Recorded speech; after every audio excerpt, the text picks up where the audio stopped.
And with every US election, I keep silently wishing that I was American, because then at least I could get a vote, because, the way the election goes will affect my life, but I don't get a say. And that's a shame. Today we sat down with Alexander.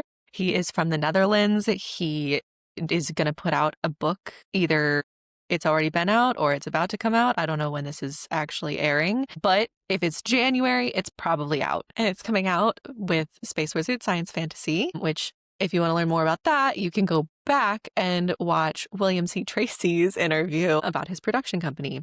But anyway, this was an amazing conversation. We got to learn about Alexander's book that's going to come out or has come out again. Don't know. And we got to learn about him and his life in the Netherlands a little bit, about his job as a child psychologist. And then we just chit-chatted and got a lot of good information and some good advice, honestly. And he's amazing, he's funny, and you'll enjoy the episode. So stick around and listen or watch. Oh, I'm crying. I'm just really moved. Okay, enjoy. Bye.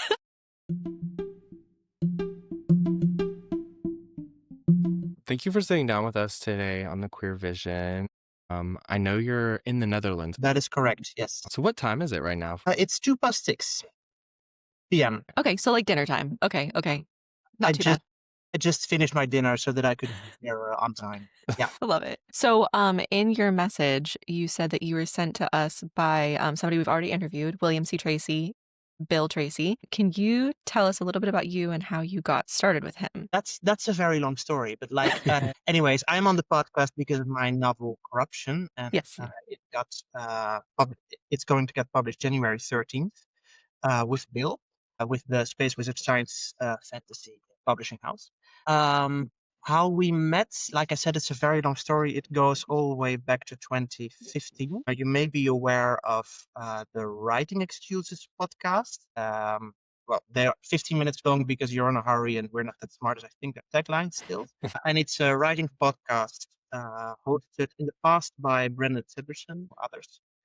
Brendan has since left the program. And I listened to that in 2013 and 14 because I was a student. I had long commutes and I was working on my stories as well. And I really wanted to get better.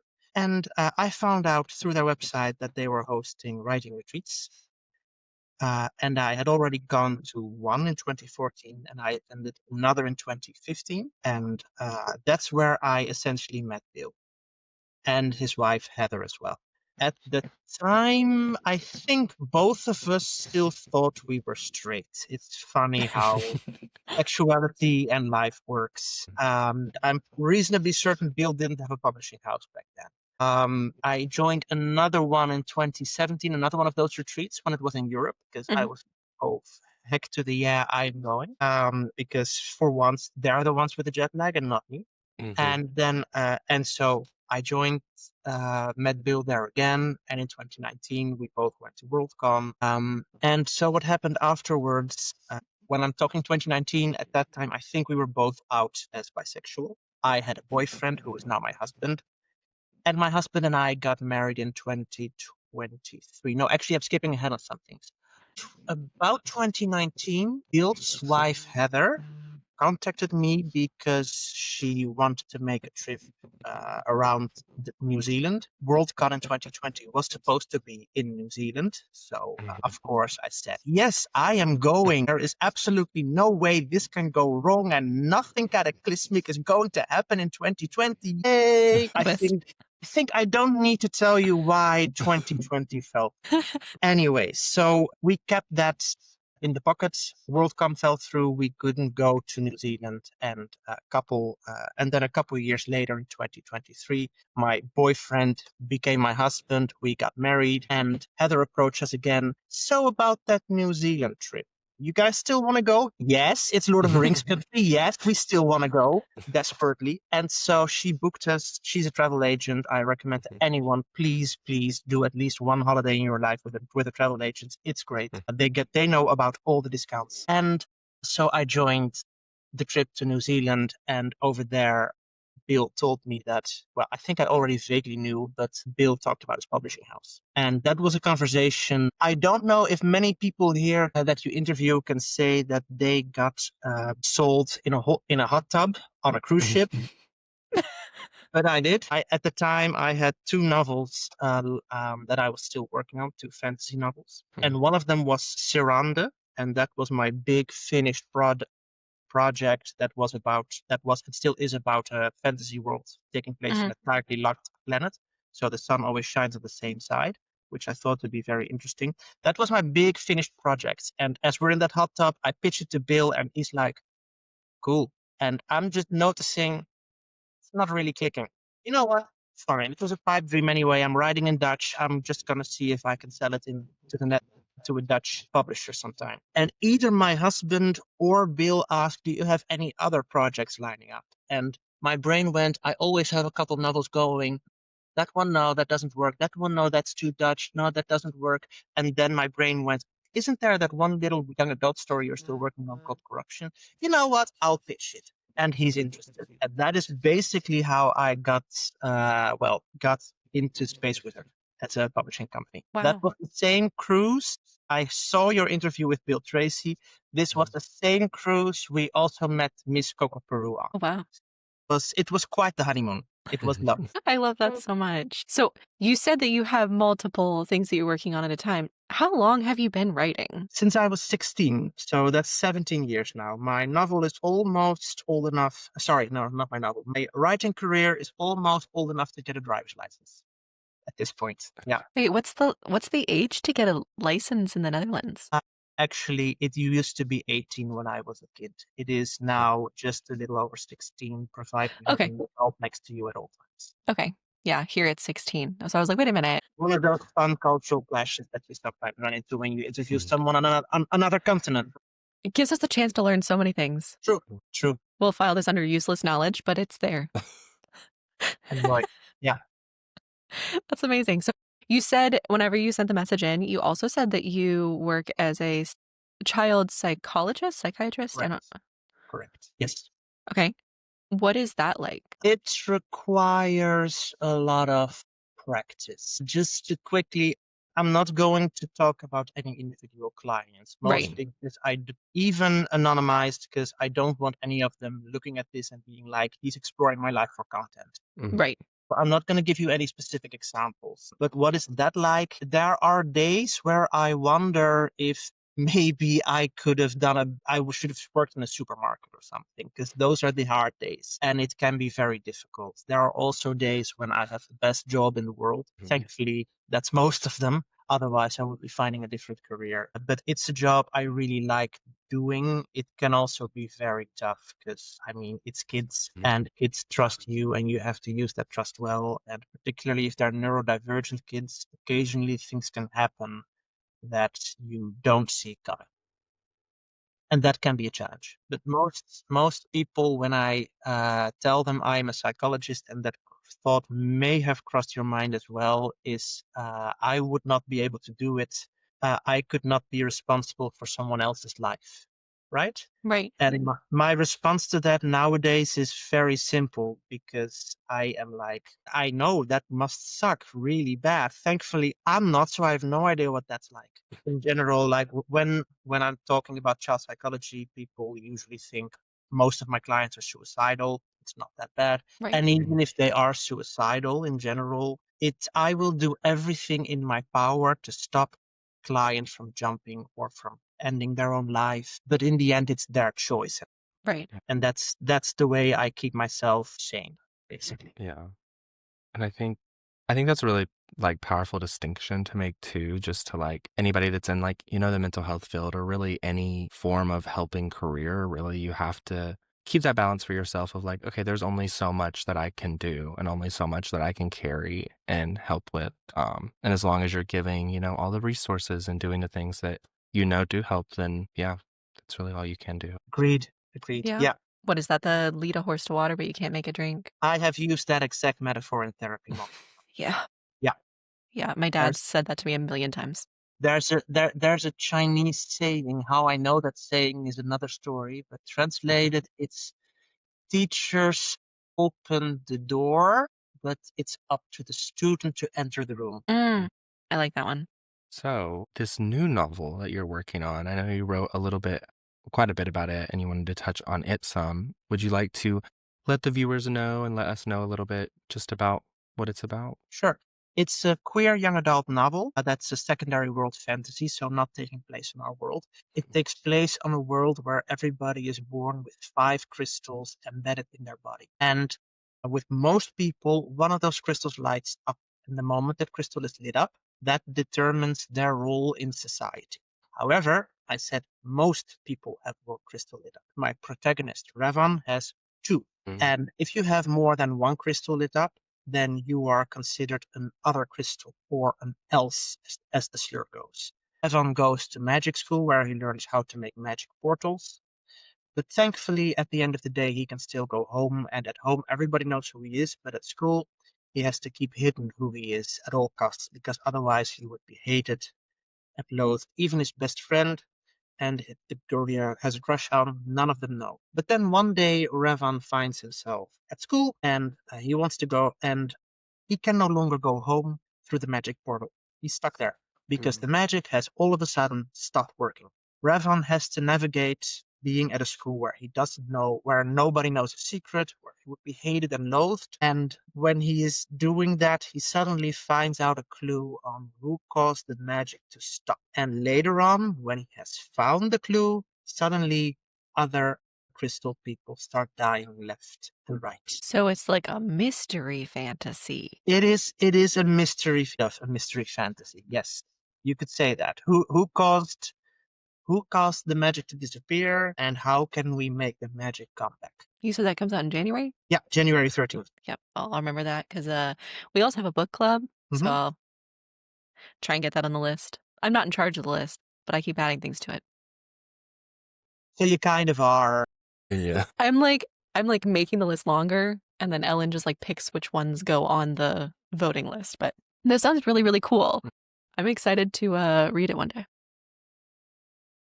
Glad to hear. I don't know. It just sounds really interesting to me too. Yeah. It made me, anything with crystals definitely always makes me think of Steven Universe. So that is kind of where my brain goes, if you're familiar.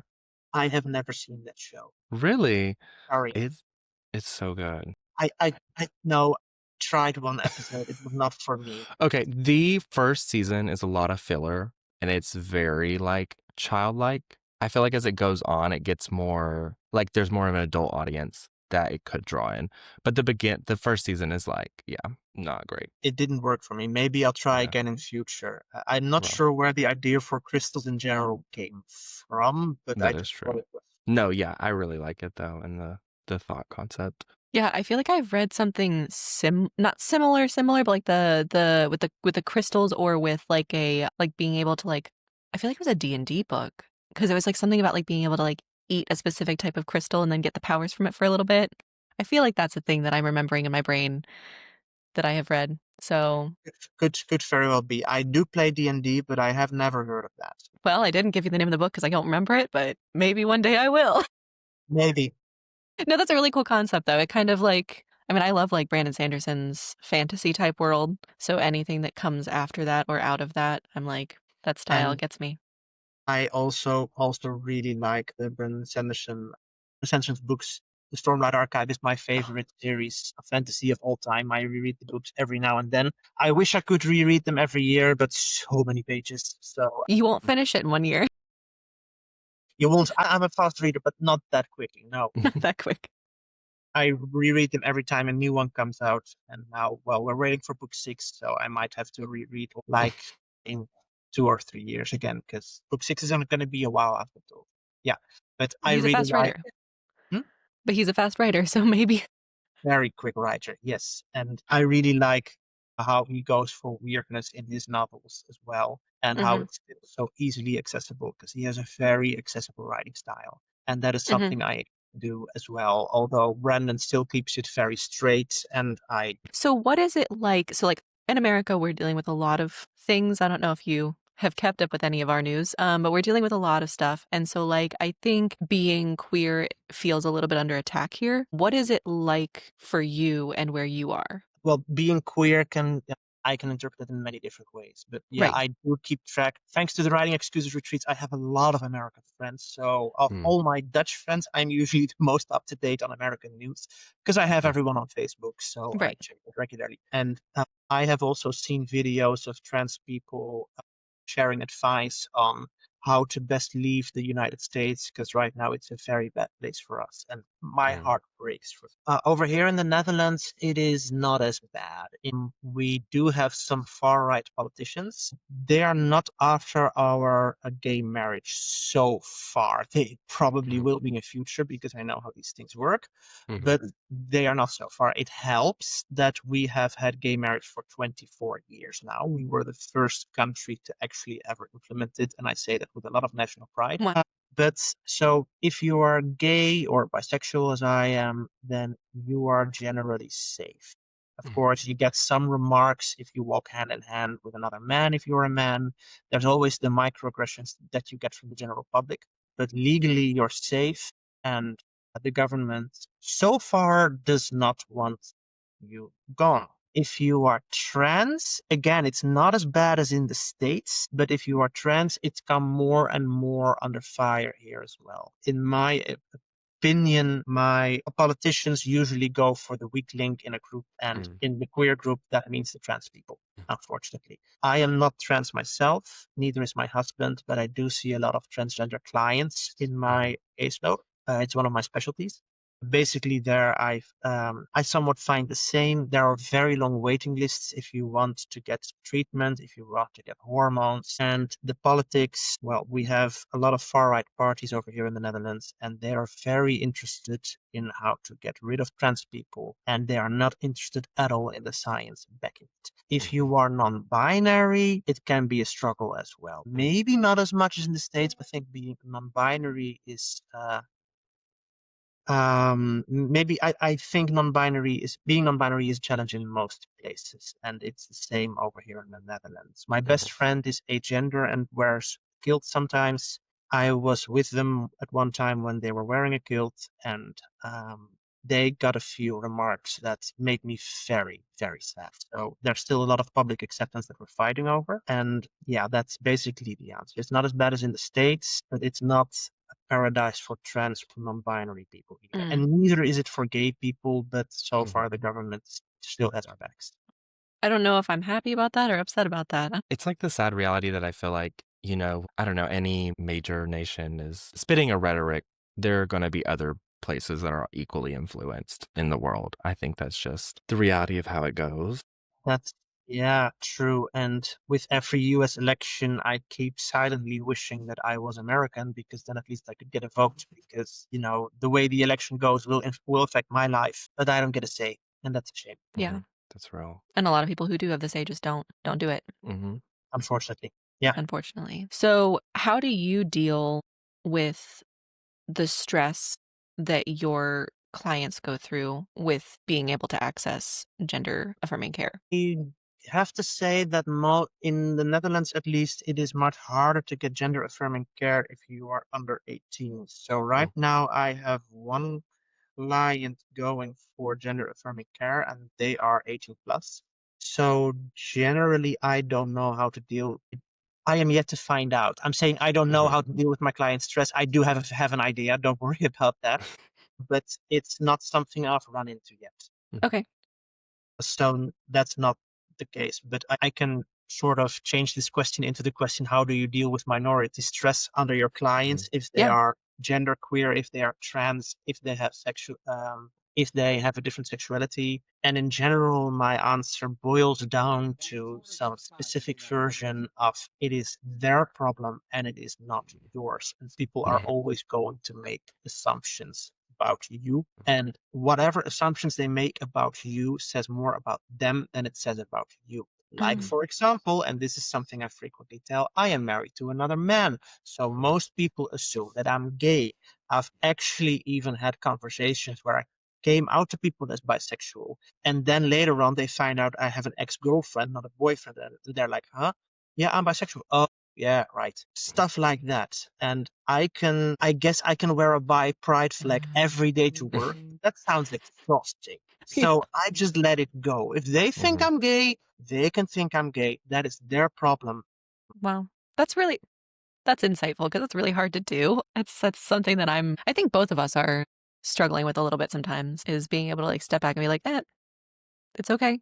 You can think what you think. We've explained ourselves a little bit, tried to communicate with you, but we can only do it so much. You can only do it so much, and sometimes people say things that are actively harmful, and Mhm. at that point I will step in, and I will not like doing it, but I will step in and I will talk to that person. Like if people say that that bisexuality doesn't exist, for example, yeah, at that point I am going to have a talk to them.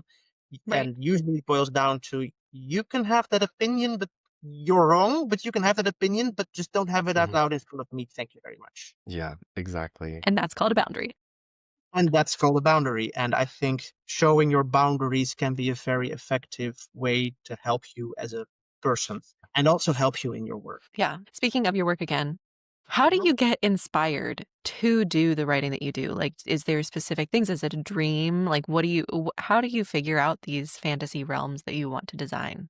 I became a writer before I became a child psychologist. I Mhm. started writing when I was 16. I was still in high school back then. I think part of me was going, maybe I'll go into psychology, maybe I'll go into law. I didn't go into law because I would be a terrible fit. I would be a terrible lawyer. Yeah, just reading long as boring documents is something I can, No, thanks. it's not for me. For me. Um, so where do I get the inspiration? It's a separate well that I draw from compared to my work. Mhm. If any of my clients would read my work, I can genuinely say I'd be very surprised if they were like, "You copied that from our therapy," Mm, because it's an entirely different well. It's an older Mhm. well, and I've always Mhm. kept the two very separate. So where do I get my ideas? Yeah, that's a question every writer gets every once in a while, and I always find it a bit hard to answer. Usually just something tickles me and then it starts working in my subconscious, mm, and after a year it's done, and then it's like a toaster, ping, and then Mhm. I can work on it. Yes, something just interests me because when I wrote Corruption, I really wanted to write about a world where being queer would be very different compared to our world. Like Mhm. just guys hooking up with guys in this world is absolutely no problem at all. Go ahead, Mhm. nobody cares.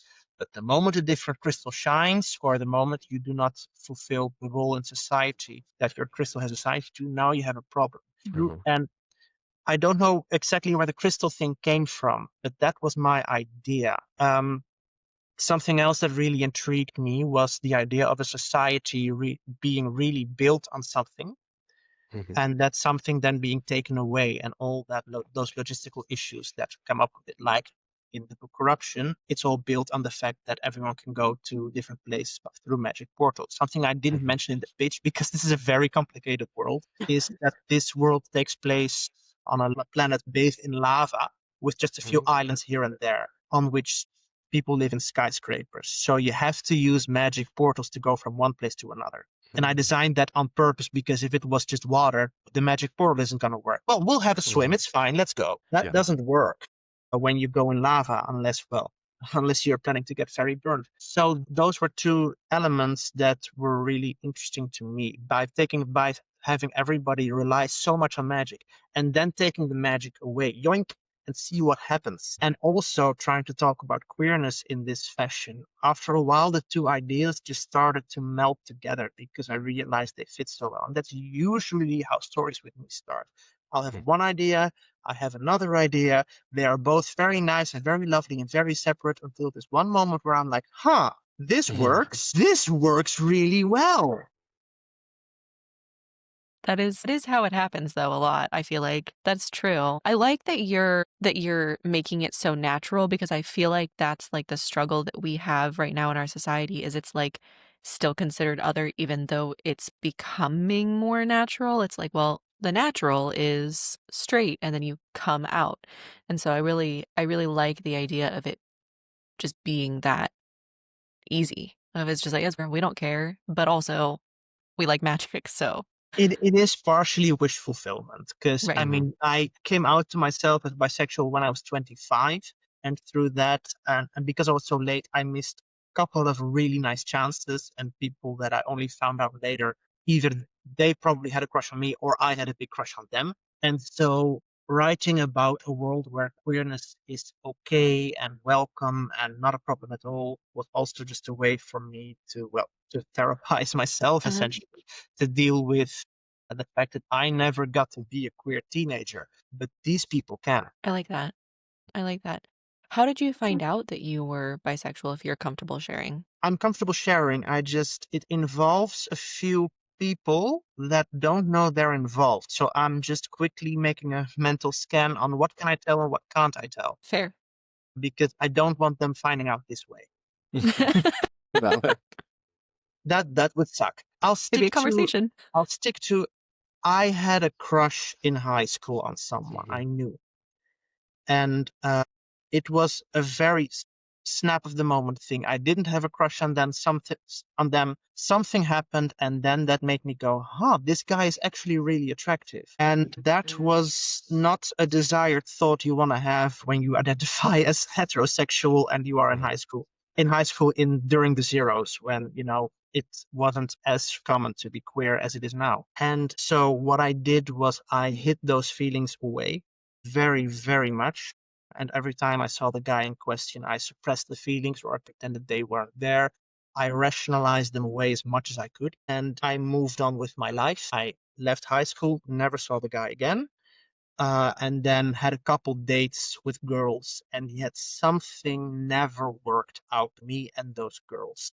There was always a reason why it would work, either because when I asked them out, I found out they had a boyfriend, either because they were just not interested, or, and this happened disturbingly often, they were queer in a way that they could not be attracted to me. Asexual multiple Yep. times, lesbians. I've had even a trans guy who at the time I thought was a girl. So all of that happened. And at the same time, I was the staunchest, most convinced ally you've ever seen. I was 100% in favor of being LGBTQ. And I think October 11th, off the top of my head, is coming out day, right? Or was that? I think Doesn't 10th or matter. 11th, something like that. Yeah. It's either the 10th or the 11th. I think so. Something like that. Yeah. I remember that I posted on Facebook, I'm not bi or gay or even LGBTQ, but I wish everyone a very happy coming out day. Anyways, that was 2017. And then in March 2018, I don't know what happened specifically that moment that made me go, huh. But all those years I've asked myself, am I secretly gay? And the answer was always no, because I'm attracted to girls. And so I'm gay. Gay people aren't attracted to girls. And that really pretty boy, nope, we're not going there. We're attracted to girls, and that's it. And that specific time in March 2018, I don't know what happened, but suddenly the question arose, am I bi? And the answer was not as much yes as it was yes, pretty much at that volume. That was absolutely scary. I didn't sleep well that night, I can tell you. And so then afterwards, I came out, well, first to myself, then to my best friend, and then very slowly to more and more people. And I planned coming out day 2018 to actually publicly come out to everybody else. And so I did. And then I checked my memories and I saw the post that said, I'm not bi or gay. And I laughed so hard. Did you? I had this experience, so I wonder if you did as well. That you come out and you realize like, well, I didn't really like come out, but like you start talking about it more, whatever, and people are like, yeah, like we knew that. Like, did you not know that? I thought you knew that. Did you have that? You can tell from my face that I am about to tell you a story. So the second person I ever told, I invited them to my house. That is aforementioned best friend who's agender. And they had already come out twice. And I'm like, they can help me. And I know this person since elementary school. We lost contact for a while, then came back into contact. And now we still meet up very frequently. Well, very frequently. And so I told them that I was bisexual, and they responded in all the right ways at first. They said, oh, congratulations. I'm very happy for you. I'm very proud of you. Here's what you need to do. And once they were done talking and saying all those platitudes, they said, now don't get mad, But my mom and my sister have a bet on when you are coming out. I don't recall who won the bet, but yeah, so I've been there. I know what that feels like. I love that though. Because other people know us so much better than we know ourselves sometimes. Yeah, I've heard from multiple queer people, and I have had once a queer person coming out to me, well, a gay person, I think he was, coming out to me starting with, I have a very big secret, and then him telling me that he was gay. And I responded very, very politely, but I thought to myself, okay, so what's the secret?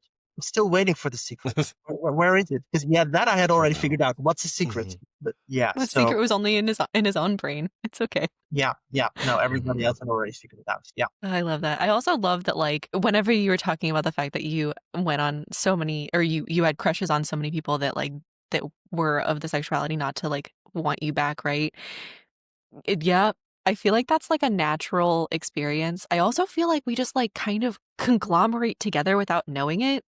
And like I feel like that's the same way with like neurodivergence. It's just like somehow all of my friends ended up being like some form of gay or some form of neurodivergent, and a lot of times both. Yeah. The girlfriend I mentioned beforehand, I don't know what her sexuality is, but I can tell you she lives together with a woman now as well. So I joke, we're not really in contact. If she sees this, I don't think so. But I sometimes joke that relationship was so successful, we both decided to try it with another gender. So yeah, so yeah, I wouldn't be surprised if there was some neurodivergence there as well, or anywhere else in my friend group that I don't know yet. But a lot of my friends have also gotten diagnoses like ADHD, like autism. We do tend to band together. Yes. See, I have a kind of different experience, but similar because I kind of came out really early, like 6th grade, very young. Help me out a little. How old are you in 6th grade? 12? Okay, that's 11 true. 11 to Yeah, 12. like 11, 12. So, and then I first like came out as bi, and I identify more as queer now. So I'm like mostly interested in men, but like, who knows? If I connect with someone, I connect with someone. But I dated a lot of people because I did not know the difference between like this is just a friend love that I feel, and this is like an attraction that I feel. Very weird experience. But so I dated like every female that ended up being like one of my closest friends, and 90% of them are also queer to this day. So it is weird how that happens. You're figuring it out together. We're figuring it out together. And like there's literally one that was like we were in a decently long relationship, and they have also like experimented with gender and like transitioned for a period of time, which I also have. And like it is very interesting, like looking back on all of that. Yeah. And I think it's very important for everyone, not just transgender people, but to also experiment with gender a little to find out what they like and what they are. Said it before to friends. I am 100% behind the trans community because I know 100% certainly, with 100% certainty, that I am not.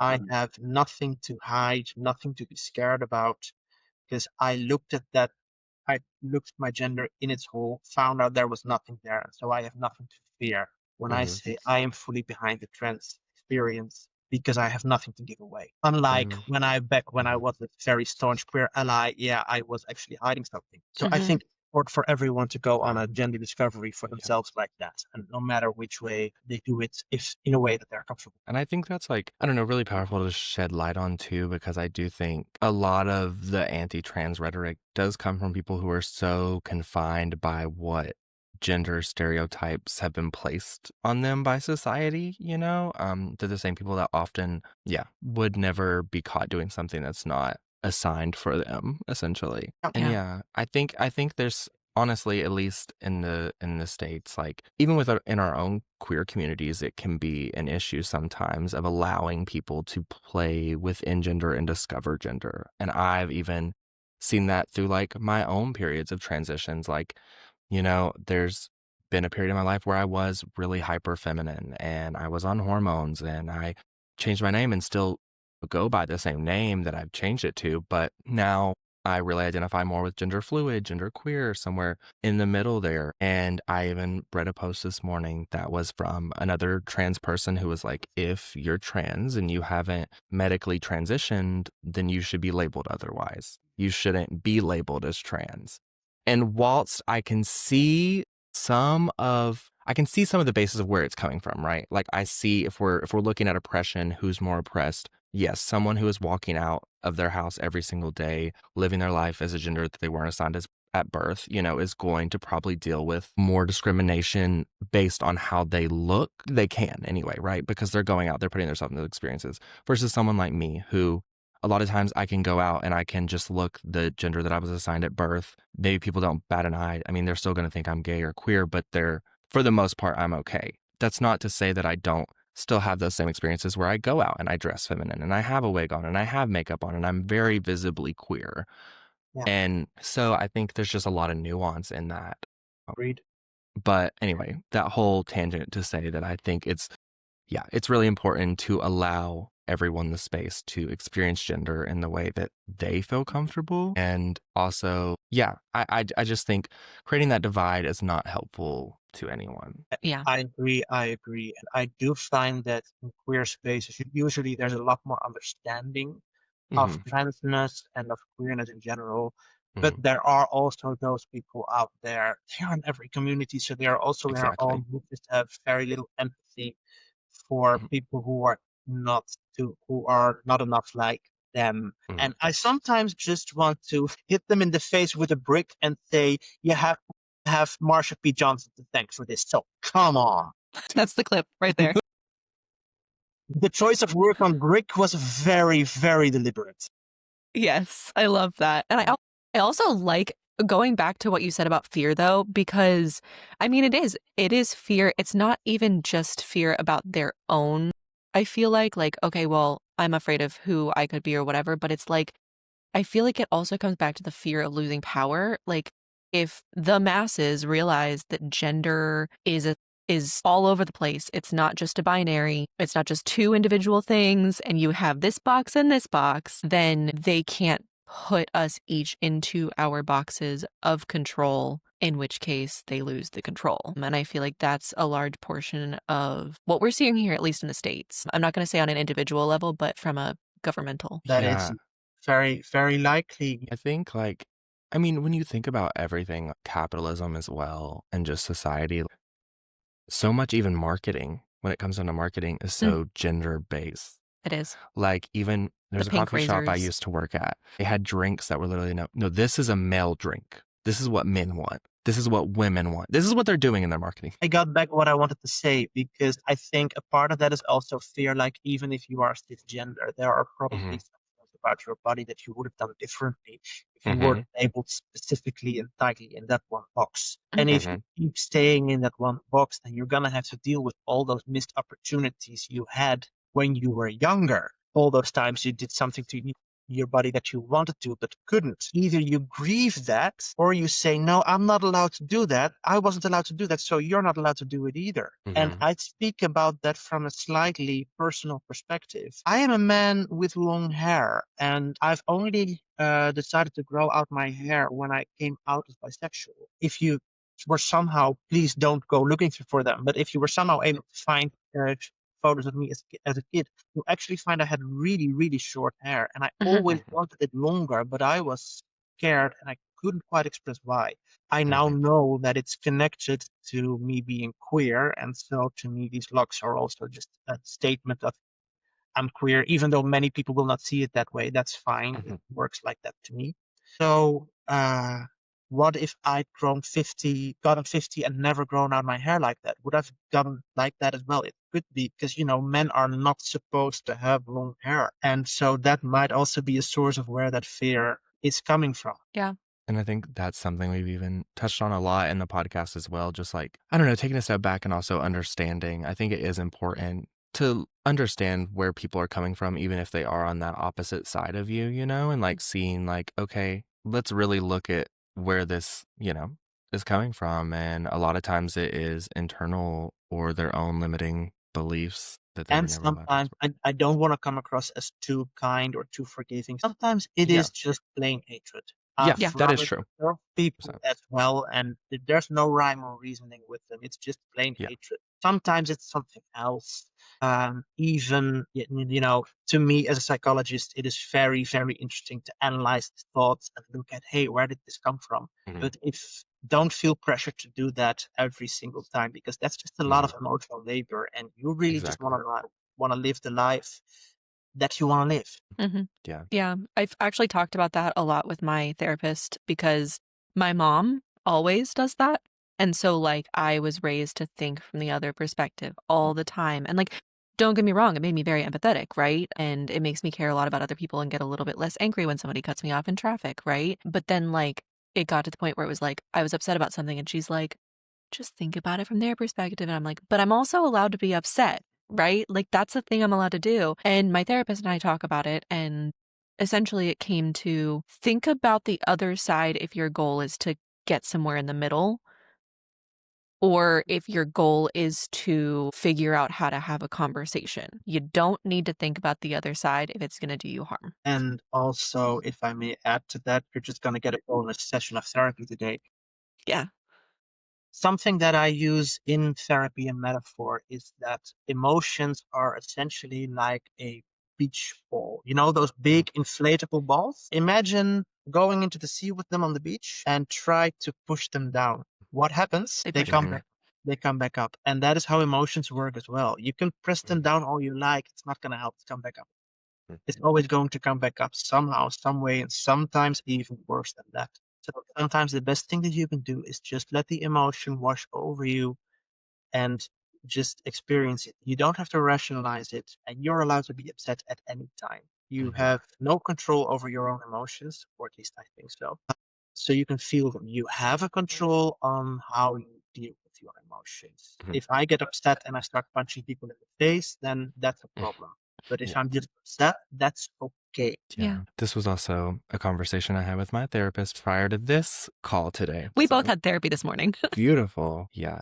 But I agree 100%. And I think it's really important, especially for right now with everything that's happening. It's very, very valid to be upset about everything. I think that the reason that we both started this is because we started seeing people lash out, though. And it's like what we need right now isn't to yell at each other because we're upset about things that are happening that we can't control. What we need is to come together in some way. It's like the balance of both, hmm right? Like It is. feeling your emotions, being angry, but then like you said, like also self-regulating and you're like, where's a healthy place I can put this? Like, a healthy outlet for it, but still allowing yourself to experience. And that's something I even struggle with too. Like I feel even like that experience I was bringing up, seeing that post, like there's a part of me that wants to rationalize it and be like, well, okay, like, but I am angry about it.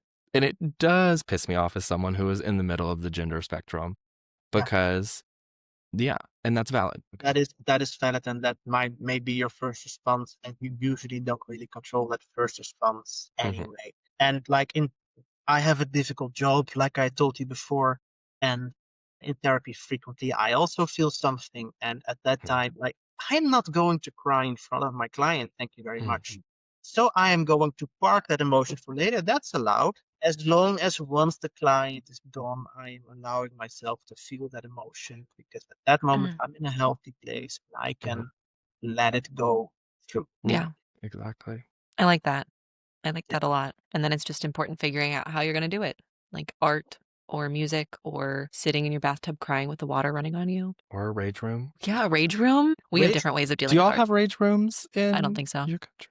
So it's like a room that you can It's pay. it's a Okay. room. It's a room that you pay money for, and then they just have like a bunch of like old things that you can smash, and they give you Like a car. like hammers and mallets so you can like break Yeah. glass and TVs and yeah. Computers, cars. does it help? I've For never been, but one would imagine. It does help. And here's how I know. Because whenever we were cleaning out my garage that my ex-boyfriend left all of his shit in, Justin handed me a sledgehammer. So Justin's my boyfriend now.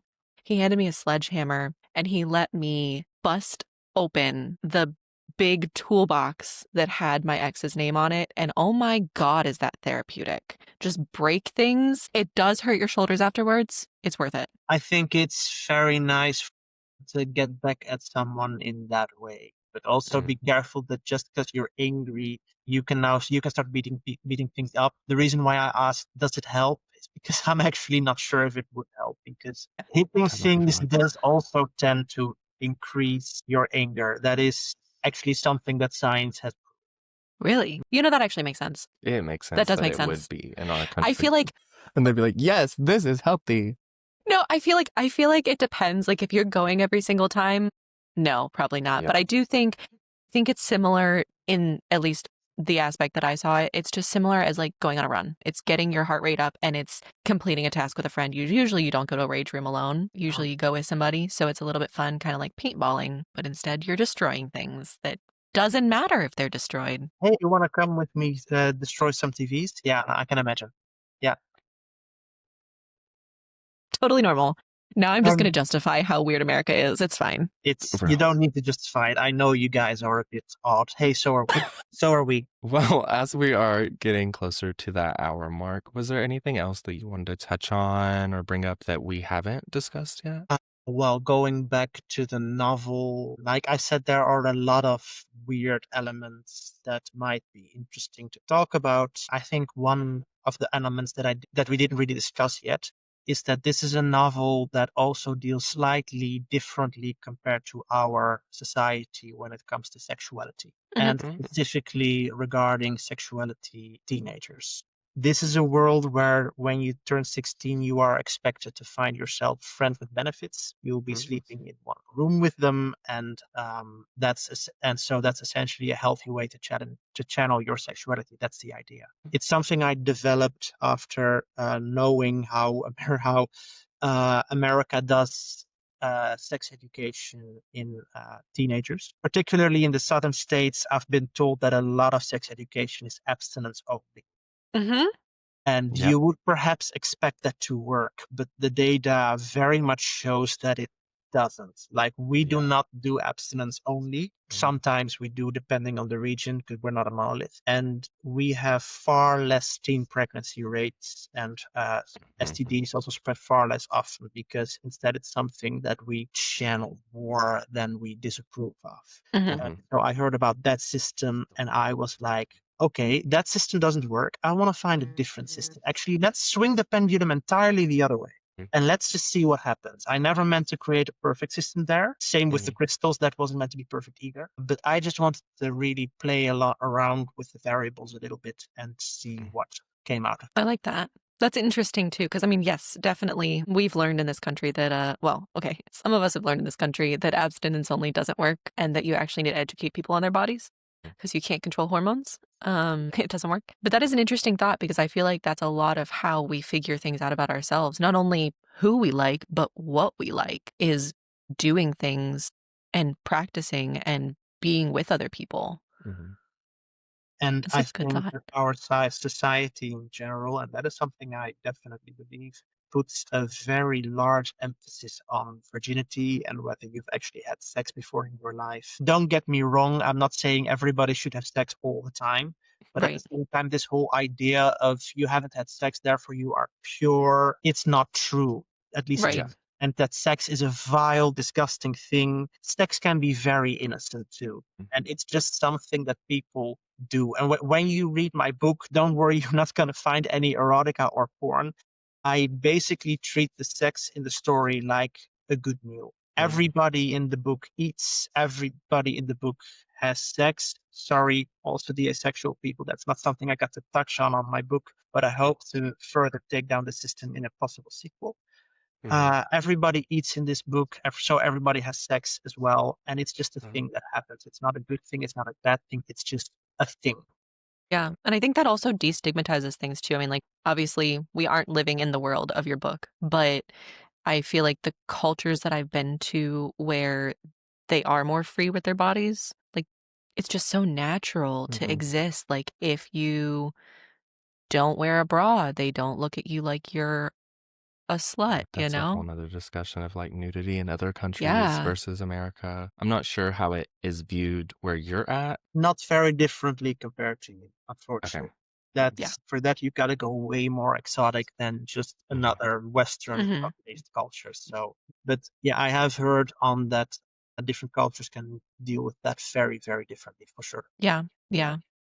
I just want us all to be comfortable in our bodies and enjoy each other. Whatever form you want, as long as you're not hurting other people, let's enjoy it. Exactly. And most people have sex except for the asexual people. They can do their own non-sex thing, and that is perfectly fine and dandy with me. I just want, like, there's a Facebook post that I spotted a while ago. I can't quote it exactly now, but basically, if the open heart surgeon that is dealing with my heart surgery has gotten completely railed the day before by 3 different people, sure, fine, I don't care. As long as they're happy and that makes them do their job, go ahead. That's true. As long as you're happy. Hey, you know what? That'll actually increase the endorphins, so you'll probably pay attention better. Exactly. I love that. Do you have any socials that you can share that we can find more about you? I am basically only on Facebook. Okay. I guess I have an Instagram because I have a Facebook account, but I'm never going to Instagram. I don't have an author website yet. I might make one in the upcoming months, particularly with a novel that's coming out. I may have to do that. But you can find me on Facebook if you type in facebook.com/Aver, AVERNL, as in Netherlands, then you'll find me there. I am very active, so you have been warned if you send me a friend request. Perfect. I love this. I'm really excited to check out your book. Happy to hear. Thank you so much for sitting down with us today. This has been a great discussion. Yeah. And also it's always fun to talk to someone who is in a different culture and just, learn a little bit about the nuances and the differences. Thank you. And the similarities. Yeah. You're welcome. Happy to be here. Well, we'll let you get back to the rest of your day. Enjoy your evening and tell your husband we say hi.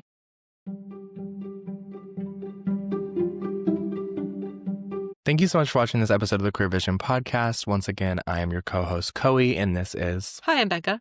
We are the Queer Vision Pod. I hope you enjoyed this conversation with Alexander as much as we did. It was so fun. It's always fun having someone that's like international or from somewhere else on the podcast just to like see the differences, similarities, all that fun stuff. And yeah, if you want to learn more about his book, you can find that in January coming out on spacewizardsciencefantasy.com. And then, yeah, the book is called Corruption, if you forgot. And yeah, you can also find us at queeralina.org on Instagram, TikTok, Facebook, and also at our website, queeralina.org, for everything. Thank you so much for watching, and we will see you in the next one. Why are our intros and outros always like so fucking insane? Because we are. Hey, did y'all enjoy that little episode?